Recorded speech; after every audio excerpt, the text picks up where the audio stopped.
Hello everyone, स्वागत है आप सभी का मेरे यूट्यूब चैनल पर। आज हम लोग देखेंगे basic science and engineering drawing के टॉप 20 क्वेश्चन। ठीक है, ये हम लोगों का सीरीज स्टार्ट हुआ है जिसमें हमारा आज होगा 7वां लेक्चर।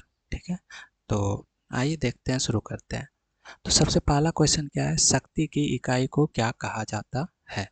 ठीक है, शक्ति की इकाई को क्या कहा जाता है, वॉट, जूल या न्यूटन या फिर पास्कल। ठीक है, तो शक्ति की इकाई को क्या कहा जाता है, वॉट कहा जाता है। ठीक है, शक्ति की इकाई को क्या कहा जाता है, वॉट क्या कहा जाता है। ठीक है, शक्ति की इकाई को क्या कहा जाता है, वाट कहा जाता है। डैश पृथ्वी से लेकर सूर्य तक की अनुमानित दूरी की लंबाई की यूनिट है। ठीक है, क्या है, डैश पृथ्वी से लेकर सूर्य तक की अनुमानित दूरी की लंबाई की यूनिट है। ठीक है, क्या है, लाइट ईयर्स या फिर एस्ट्रोनॉमिकल यूनिट या फिर केल्विन या जूल। ठीक है, तो डैश पृथ्वी से लेकर सूर्य तक की अनुमानित दूरी की लंबाई की यूनिट क्या है आपका, एस्ट्रोनॉमिकल यूनिट। ठीक है, डैश पृथ्वी से लेकर सूर्य तक की अनुमानित दूरी की लंबाई की यूनिट क्या है, एस्ट्रोनॉमिकल यूनिट। क्लियर है। एक द्रव की बूंद संयोजित होती है क्योंकि इसके कणों का आकर्षण इसका संभव क्षेत्रफल न्यूनतम करता है। यह परिघटना को कहा जाता है पृष्ठ तनाव, आधिक्य या फिर गुहिकायन श्यानता। ठीक है, क्या बोल रहा है, एक द्रव की बूंद संयोजित होती है क्योंकि इसके कणों का आकर्षण इसका संभव क्षेत्रफल न्यूनतम करता है। इस परिघटना को कहा जाता है, तो इस परिघटना को क्या कहा जाता है, पृष्ठ तनाव। ठीक है, एक बूंद की द्रव संयोजित होती है क्योंकि इसके कणों का आकर्षण इसका संभव क्षेत्रफल न्यूनतम करता है। इस परिघटना को कहा जाता है पृष्ठ तनाव। नेक्स्ट क्या है, घनत्व निम्नलिखित में से किसका अनुपात है, द्रव अनुपात पूछ रहा है। ठीक है, तो अनुपात किसका हो जाएगा, तो अनुपात या तो बी या सी होगा, आयतन बटे द्रव्यमान का या द्रव्यमान बटे आयतन का। तो घनत्व का जो अनुपात होता है, घनत्व निम्नलिखित में से किसका अनुपात होता है, तो किसका होता है, द्रव्यमान बटे आयतन का। ठीक है, घनत्व किसका अनुपात होता है, द्रव्यमान बटे आयतन का। किस तापमान पर पानी का घनत्व अधिकतम होता है, 0 degree Celsius, 100 degree Celsius, 50 degree Celsius या फिर 4 डिग्री सेल्सियस। किस तापमान पर पानी का घनत्व अधिकतम होता है, तो किस ताप पर होता है, 4 डिग्री सेल्सियस पर होता है। ठीक है, कितने डिग्री सेल्सियस पे होता है, 4 डिग्री सेल्सियस पे। किसी वस्तु का त्वरण इसके डैश में हुआ परिवर्तन है। ठीक है, वेग, बल, संवेग, संवेग 2 टाइम्स हो गया है। ठीक है, किसी वस्तु का त्वरण इसके डैश में हुआ परिवर्तन है, तो वेग में हुआ परिवर्तन को क्या कहते हैं हम लोग, त्वरण कहते हैं। ठीक है, वेग में हुए परिवर्तन को क्या कहते हैं हम लोग, त्वरण कहते हैं। सरल रेखीय पथ के अनुदिश त्वरित गति से गतिमान किसी पिंड के लिए नीचे दिए गए कथनों में से कौन सा सही नहीं है। इसकी चाल परिवर्तित होती रहती है, इसका वेग सदैव परिवर्तित होता है या सदैव पृथ्वी से दूर जाता है, इस पर सदैव एक बल कार्य करता है। सरल रेखीय पथ के अनुदिश त्वरित गति से गतिमान किसी पिंड के लिए नीचे दिए गए कथनों में से कौन सा सही नहीं है, तो क्या हो जाएगा, इसकी चाल परिवर्तित होती है तो होगा। ठीक है, इसका वेग सदैव परिवर्तित होगा होगा ठीक है, यह सदैव पृथ्वी से दूर जाता है, तो ये संभव नहीं है। ठीक है, तो ये हो जाएगा हमारा सी नंबर, कि अगर सरल रेखीय पथ के अनुदिश त्वरित गति से गतिमान किसी पिंड के लिए नीचे दिए गए कथनों में से कौन सा सही नहीं है, तो यह सदैव पृथ्वी से दूर जाता है, ये सही नहीं है। ठीक है, किसी पिंड का वेग समरूप कहा जाता है जब वेग का सिर्फ मान नियत रहे, वेग की सिर्फ दिशा नियत हो, वेग का मान और दिशा दोनों नियत हो, और वेग का मान और दिशा दोनों परिवर्तनशील हो। तो क्या हो जाएगा, किसी पिंड का वेग समरूप कहा जाता है जब क्या होगा, वेग का मान और दिशा दोनों नियत हो। ठीक है, किसी पिंड का वेग समरूप कहा जाता है जब क्या होगा, वेग का मान और दिशा दोनों नियत हो। ठीक है, विद्युत शक्ति के मात्रक को इस प्रकार भी व्यक्त किया जा सकता है, वोल्ट एम्पियर, किलोवाट घंटा, वाट सेकेंड या जूल सेकेंड। ठीक है, तो विद्युत शक्ति के मात्रक को इस प्रकार भी व्यक्त किया जा सकता है, कैसे व्यक्त किया जा सकता है, वोल्ट एम्पियर के रूप में। ठीक है, विद्युत शक्ति के मात्रा को इस प्रकार भी व्यक्त किया जा सकता है। कैसे व्यक्त किया जाता है? वोल्ट एम्पियर के रूप में। ठीक है, तो विद्युत शक्ति के मात्रा को किस प्रकार व्यक्त किया जाता है? वोल्ट एम्पियर के रूप में। अब क्वेश्चन क्या है? कोई विद्यार्थी किसी प्रयोग को अपने करने के पश्चात क्रमशः R1, R2 तथा R3 प्रतिरोध की नाइक्रोम तार के 3 नमूने के VI ग्राफ आलेखित करता है। निम्नलिखित में कौन सत्य है?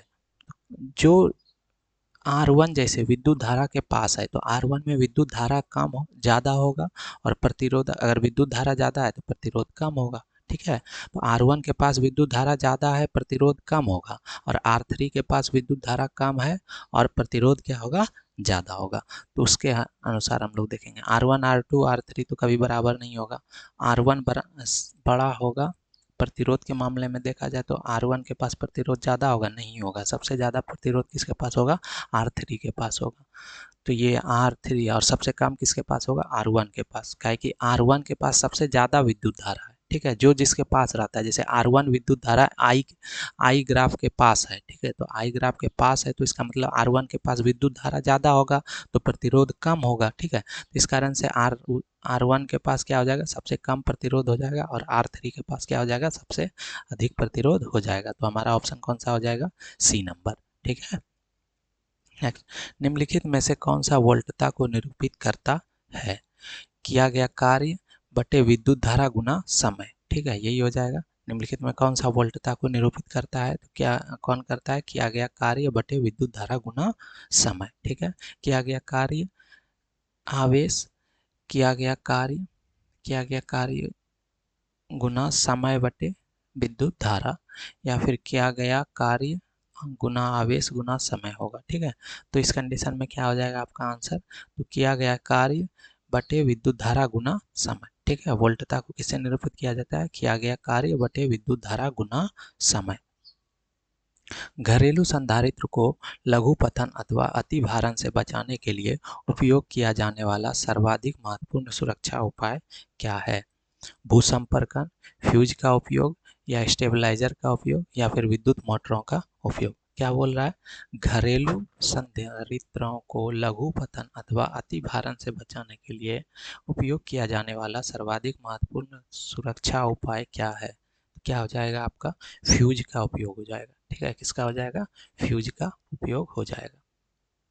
एक कंडक्टर का प्रतिरोध इसके व्युत्क्रमानुपाती होता है तापमान के, प्रतिरोधकता के, अनुप्रस्थ भाग का, क्षेत्रफल का और लंबाई का। तो एक कंडक्टर का जो प्रतिरोध होता है इसके व्युत्क्रमानुपाती होता है। किसके व्युत्क्रमानुपाती होता है? तो अनुप्रस्थ भाग का, क्षेत्रफल का। ठीक है, प्रतिरोध किसके व्युत्क्रमानुपाती होता है? अनुप्रस्थ भाग का, क्षेत्रफल का। ठीक है, एक सौर जल हीटर से गर्म जल कब प्राप्त नहीं किया जा सकता है? तेज धूप वाले दिन पर, बादल छाए हुए दिन पर, गर्म दिन पर, या हवादार पर। ठीक है, तो एक सौर जल हीटर से गर्म जल का प्राप्त नहीं किया जा सकता है? बादल वाले छाए हुए दिन पर। ठीक है, बादल छाए हुए दिन पर हम लोग क्या कर सकते हैं? एक सौर जल हीटर से गर्म जल प्राप्त नहीं किया जा सकता है। ठीक है, एक सौर जल हीटर से गर्म जल कब प्राप्त नहीं किया जा सकता है? तो इसका क्या हो जाएगा हमारा? बादल छाए हुए दिन पर। ठीक है, ऊंचाई की जगहों पर पानी 100 डिग्री सेल्सियस के नीचे के तापमान पर क्यों उबलता है? क्योंकि वायुमंडल दाब कम हो जाता है अतः उबलने का बिंदु नीचे आ जाता है, या फिर क्योंकि गुरुत्वाकर्षण कम होता है, पर्वत पर भारी हवाओं के कारण, या उपरोक्त में से कोई नहीं। तो ऊंचाई की जगहों पर पानी 100 डिग्री सेल्सियस के नीचे के तापमान पर क्यों उबलता है? क्योंकि क्या होता है?